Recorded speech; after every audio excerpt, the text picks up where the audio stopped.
As one of Formula One's great politicians retires from the sport, the FIA has decided to completely shut down any political statements by the drivers. Clearly, they've been watching the Qatar World Cup and thought that a totalitarian regime of expression suppression was a good idea. What they failed to realize is that this kind of blanket ban on political statements has only highlighted everything that was so corruptly wrong with the Qatar World Cup. Do they seriously think that trying to stop the drivers from highlighting the sports washing of human rights abuse in the Middle East will stop people from talking about it? They can't actually believe that trying to stop the drivers from bringing the media's attention to climate issues in the various countries they race in will make it less of an issue. In a season of blunders by the FIA, is this the biggest mistake they have ever made? Is this the straw that will break the camel's back and push Formula One to split from the FIA? This story is effing huge, and you need to hear about it. So let's start with the straight facts. What has the FIA actually done? In an updated version of the FIA's International Sporting Code, which governs the running of all sanctioned motorsport competitions from the start of 2023, the governing body outlined a new offence. A new Article 12.2.1n states that drivers will be deemed to have committed a breach of the rules if they show the general making and display of political, religious and personal statements or comments notably in violation of the general principle of neutrality promoted by the FIA under its statutes, unless previously approved in writing by the FIA for international competitions, or by the relevant ASN for national competitions within their jurisdiction.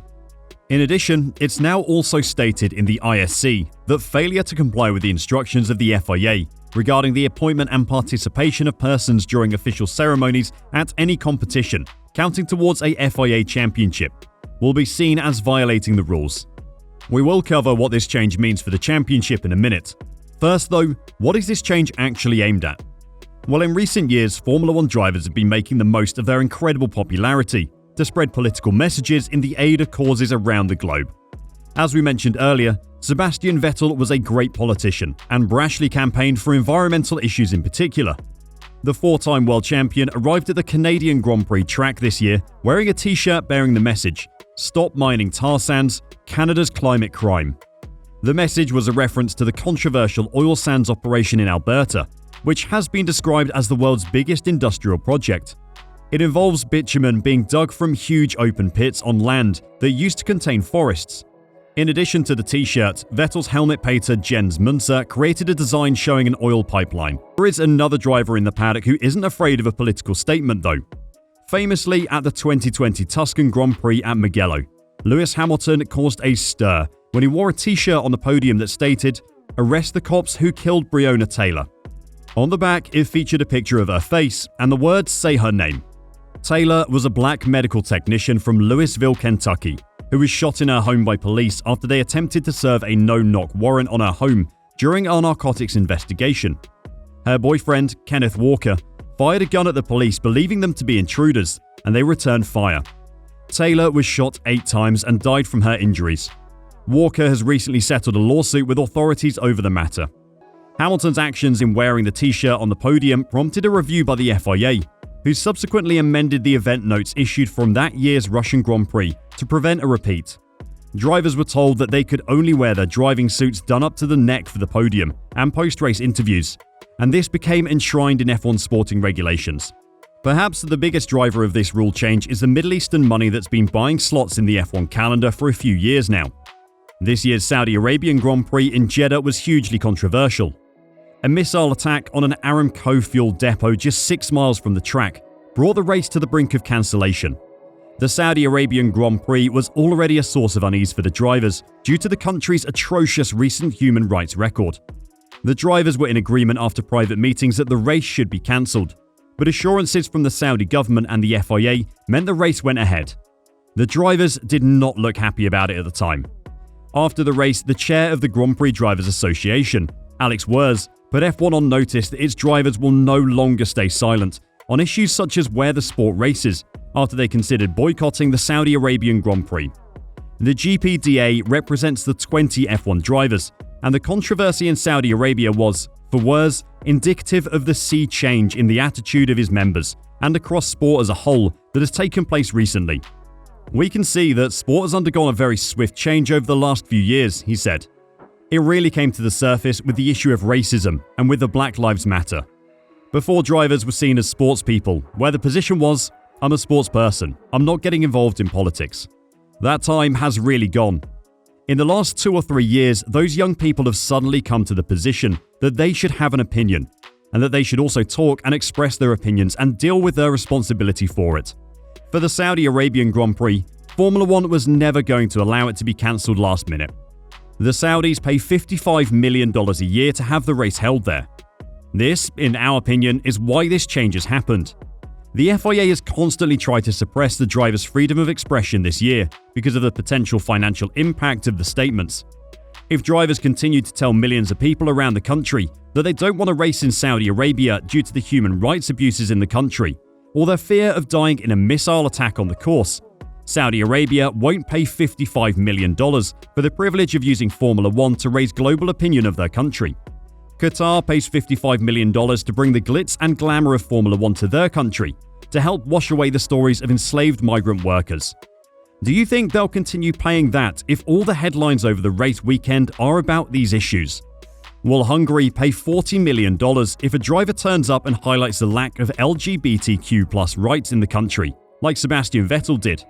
Or Canada $30 million if their tar sands project is spoken about? Do not be fooled into thinking this is Formula One trying to make the sport politically neutral.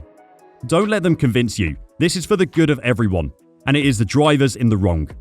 Sports washing is a massive problem, and it only happens if the sport's governing body is complicit with it.